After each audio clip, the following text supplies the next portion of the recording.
Leff, and I'm the owner and designer and maker and doer of Throwing Stars Jewelry. And I wanted to offer some bits and pieces of how to stay busy and creative during this social distancing, shelter-in-place time. You just need 5 things. The first and probably most important thing is some old jewelry with beads. So you may have some beads at home, some old elastic bracelets. Number 2, you'll need some painter's tape, scotch tape. The reason I recommend one of these 2 types of tape is it's less sticky and easier to remove. Number 3, scissors. So don't forget the scissors. It's an easy one to forget. Number 4, a bowl from your kitchen, or if you have lots of people you're doing this with and you have lots of beads you want to play with, get yourself a cupcake tin. And last but not least, you're going to need some thread, which is a beading thread, and it has an extra coating on it. It's meant for things that are more substantial and you want to have it stick around for some time. But if you don't have the fancy beading thread at your disposal, get yourself some crafting thread. Hopefully you have some at home, or even some fishing line. Okay, let's get started. I'm gonna start taking my old jewelry apart, and I'm gonna separate them by size right now. Use my scissors and start feeding off these beads into this cupcake tin, which is so nice and easy. I'm sure you never thought that you could use your cupcake tin for making jewelry. Hey, not too shabby. Might separate some of the gold just so I have a cleaner, fresher view of it. It's kind of nice to see what you have before you get started. Today I'm going to use fishing line, and I'm going to give myself quite a bit. Try to get started with some sort of a pattern. Today I'm going to keep it really simple. Give yourself some room because you're going to be tying this at the end with what you got. So I don't know, give yourself a few inches, maybe even more. I kind of want to start with a pattern starting from the center, going out. So that's kind of pretty. And I might do another one of those, like what looks like sun rays or sunflower or whatever. So let's say we've gotten this far and you're worried that you might lose an end. Tape up one end and definitely leave some room. So I'm leaving a few inches. Tape that up.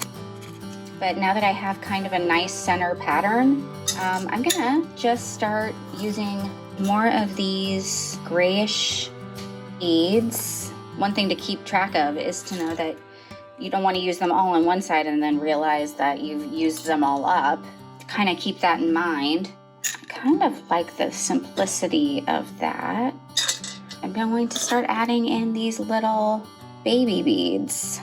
You know, they still have some shimmer, but they're still very neutral. Jewelry in general, I have found to be highly, relaxing to just kind of string some beads and listen to a podcast maybe, and then, or some music, obviously. So I kind of like where I am, and I feel like this is a good stopping point for this side. So what I'm going to do is, before I remove the tape on the other side, I'm going to add the scotch tape to this side now. This side is secure.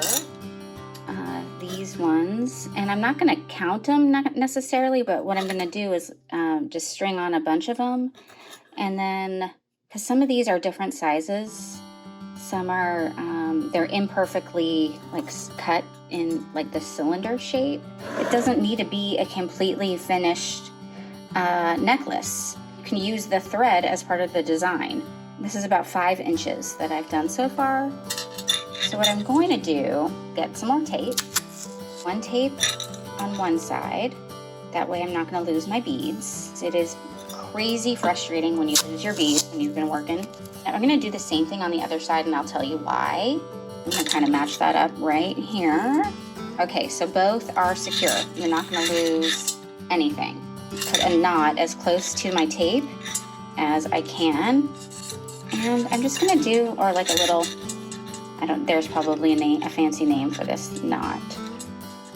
Stop that bead. So there's one done. One is done.